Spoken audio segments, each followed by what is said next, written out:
ಮಂಗಳೂರಿನಲ್ಲಿ ಬಿಳಿ ಚಾಲಿ ಅಡಿಕೆ ದರ ಏರಿಕೆಯಾಗುತ್ತಿದ್ದು ರಬ್ಬರ್ ದರ ಕುಸಿತ ರೈತರನ್ನ ಚಿಂತೆಗೀಡು ಮಾಡಿದೆ. ಅಡಿಕೆ ದರ 450 ರೂಪಾಯಿ ದಾಟಿದ್ದು ರಬ್ಬರ್ ಬೆಲೆ 193 ರೂಪಾಯಿಗೆ ಇಳಿದಿದೆ. ಹವಾಮಾನ ವೈಪರೀತ್ಯದಿಂದ ರಬ್ಬರ್ ಇಳುವರಿ ಕುಂಠಿತಗೊಂಡಿದ್ದು ದರವು ಇಳಿಕೆಯಾಗಿರುವುದು ಬೆಳೆಗಾರರಿಗೆ ಬರೆ ಹಾಕಿದೆ. ಆದರೆ ಅಡಿಕೆ ದರ ಏರಿಕೆಯಾಗುತ್ತಿರುವುದು ಬೆಳೆಗಾರರನ್ನ ಸಂತಸಕ್ಕೆ ತಳ್ಳಿದೆ.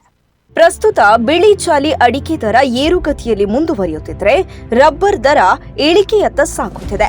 ಕಳೆದ ತಿಂಗಳ ಮಧ್ಯಭಾಗದವರೆಗೂ ಕೆಜಿಗೆ 350 ರೂಪಾಯಿ ಆಸುಪಾಸಿನಲ್ಲಿದ್ದ ಕುಂಟುತ್ತಿದ್ದ ಅಡಿಕೆ ದರ ಈಗ 450 ರೂಪಾಯಿ ದಾಟಿದ್ದು ಒಂದು ತಿಂಗಳಲ್ಲಿ ಸುಮಾರು 100 ರೂಪಾಯಿಗಿಂತ ಅಧಿಕ ಏರಿಕೆ ಕಂಡಿದೆ. ನವೆಂಬರ್ ತಿಂಗಳಿಂದ ಮಾರ್ಚ್ವರೆಗೂ 300 ರಿಂದ 350 ರೂಪಾಯಿಗಳಲ್ಲಿ ಕುಂಟುತ್ತಿದ್ದ ಅಡಿಕೆ ದರ ಕೃಷಿಕರನ್ನ ಹತಾಶೆಗೆ ತಳ್ಳಿತ್ತು. ಕಳೆದ ವರ್ಷದ ಬಿರು ಬೇಸಿಗೆ ಬಳಿಕ ವಿಪರೀತ ಮಳೆ ಮೊದಲಾದ ಹವಾಮಾನ ವೈಪರೀತ್ಯಗಳಿಂದ ಅಡಿಕೆ ಫಸಲು ಅರ್ಧಕ್ಕಿಂತಲೂ ಕಡಿಮೆ ಇದ್ದು ಆರಂಭದಿಂದಲೇ ಉತ್ತಮ ದರದ ನಿರೀಕ್ಷೆಯಲ್ಲಿದ್ದ ಕೃಷಿಕರು ಇದೀಗ ಸ್ವಲ್ಪ ಸಂತುಷ್ಟರಾಗಿದ್ದಾರೆ.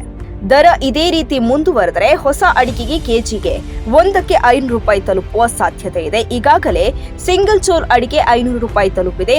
ಕೃಷಿ ತೋಟಗಳ ನಿರ್ವಹಣೆಯ ವೆಚ್ಚ ದಿನದಿಂದ ದಿನಕ್ಕೆ ಅಧಿಕಗೊಳ್ಳುತ್ತಿದ್ದು ಕೆಜಿ 500 ರೂಪಾಯಿ ದರ ಸಿಕ್ಕಿದ್ರೆ ಮಾತ್ರ ಅಡಿಕೆಯು ಹೆಚ್ಚಿನ ಲಾಭದಾಯಕ ಕೃಷಿಯಾಗಿ ಮುಂದುವರಿಯಲಿದೆ. ಈಗಾಗಲೇ ಹೆಚ್ಚಿನ ಅಡಿಕೆಯನ್ನ ಮಾರಾಟ ಮಾಡಿರುವ ಸಣ್ಣ ರೈತರಿಗೆ ಈಗ ಅಡಿಕೆ ದರ ಏರುತ್ತಿರುವುದು ನಿರಾಸೆ ಉಂಟು ಮಾಡಿದೆ. ಆದರೆ ಅಡಿಕೆ ದಾಸ್ತಾನು ಇಟ್ಟಿರುವ ರೈತರಿಗೆ ಪ್ರಯೋಜನ ಸಿಗುತ್ತಿದೆ. ಪ್ರಸ್ತುತ ಹೆಚ್ಚಿನ ಭಾಗಗಳಲ್ಲಿ ಕೊಯ್ಲಿನ ಅಡಿಕೆ ಮಾರುಕಟ್ಟೆಗೆ ಬರುತ್ತಿದ್ದು ಗುಣಮಟ್ಟ ಸಾಮಾನ್ಯಕ್ಕಿಂತ ಹೆಚ್ಚಿದೆ.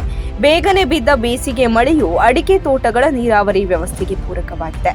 ತೂಗುಯ್ಯಾಲೆಯಲ್ಲಿ ಸಾಗುತ್ತಿರುವ ರಬ್ಬರ್ ಬೆಳೆಯು ರೈತರ ಆತಂಕವನ್ನ ಹೆಚ್ಚಿಸುತ್ತಿದೆ. ರಬ್ಬರ್ ಬೆಲೆ ಪ್ರಸ್ತುತ 193 ರೂಪಾಯಿಗೆ ಕುಸಿದಿದೆ. ಆಗಾಗ ಸುರಿಯುತ್ತಿರುವ ಬೇಸಿಗೆ ಮಳೆ, ಚಳಿ ಇಲ್ಲದ ಚಳಿಗಾಲ, ವಿಪರೀತ ಸೆಕೆ, ಬಿಸಿಲು ವಾತಾವರಣ ಇತ್ಯಾದಿ ಕಾರಣಗಳಿಂದ ರಬ್ಬರ್ ಇಳುವರಿಯು ಕುಂಠಿತಗೊಂಡಿದೆ. ಇಳುವರಿ ಕುಸಿತದ ಜೊತೆ ಬೆಲೆಯೂ ಇಳಿಕೆಯಾಗುತ್ತಿರುವುದು ರೈತರಿಗೆ ಗಾಯದ ಮೇಲೆ ಬರೆ ಎಳೆದಂತಾಗಿದೆ.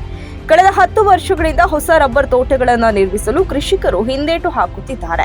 ಇದರಿಂದ ತೋಟಗಳ ಸಂಖ್ಯೆಯೂ ಕಡಿಮೆಯಾಗಿದೆ. ಹೆಚ್ಚಿನ ತೋಟಗಳನ್ನು ಕೃಷಿಕರು ಲೀಸ್ಗೆ ನೀಡಿದ್ದು ಲೀಸ್ಗೆ ಪಡೆದವರು ಸಾಕಷ್ಟು ನಷ್ಟ ಅನುಭವಿಸುವಂತಾಗಿದೆ. ಕೆಲವು ಕಡೆಗಳಲ್ಲಿ ರಬ್ಬರ್ ಮರಗಳನ್ನು ಕಡಿದು ಇತರ ಬೆಳೆಗಳನ್ನು ಬೆಳೆಯುವತ್ತ ರೈತರು ಆಸಕ್ತರಾಗಿದ್ದಾರೆ. ಅಡಕೆ ಬೆಳೆಗಾರರ ಹಿತಾಸಕ್ತಿಗಾಗಿ ಕಾರ್ಯನಿರ್ವಹಿಸುತ್ತಿರುವ ಕ್ಯಾಂಪ್ಕೋ, ಮಾಸ್ ಮತ್ತಿತರ ಸಂಸ್ಥೆಗಳು ಅಡಕೆ ದರ ಸ್ಥಿರತೆಗೆ ಸಾಕಷ್ಟು ಪ್ರಯತ್ನ ಕೈಗೊಳ್ಳುತ್ತಿವೆ.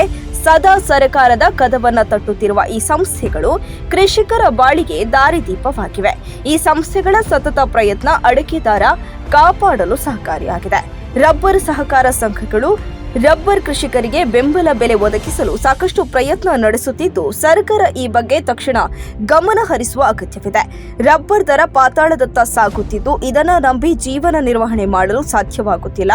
ನಷ್ಟದತ್ತ ಸಾಗುತ್ತಿರುವ ರಬ್ಬರ್ ಕೃಷಿಗೆ ಸರ್ಕಾರ ಬೆಂಬಲ ಬೆಲೆ ನೀಡುವುದು ಅಗತ್ಯವಾಗಿದೆ ಎಂದು ಕೃಷಿಕರೋರ್ವರ ಅಭಿಪ್ರಾಯ.